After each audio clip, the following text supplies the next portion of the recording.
Маңғыстау облысы Бейнеу ауданы Опорный орта мектебінің 6-А сынып оқушысы Мейрамғалиқызы Гүлсезім. Фарида Оңғарсынова, жанарым талдау менің. Жанарым талдау менің, заңғар шыңдарға қарау менен. Көңілім шырқап қалдың ба жадаулау ең. Сол биіктіктің көз жетпес ұшар басынан лапылдап тұрған мен ылғи алау көрем. Мен даланың қыз едім, жазықтығына жатпайтын көзілер қара.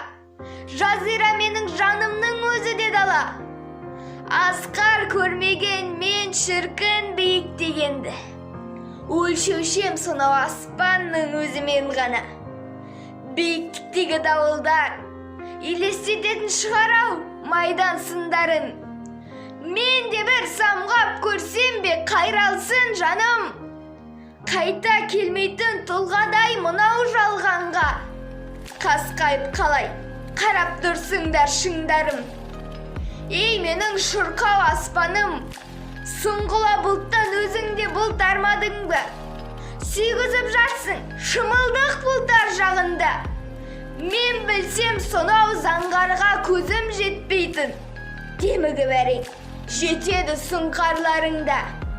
Мен төменде тұрсам да, қияларға тіге жанарда мұң тұна қалмай.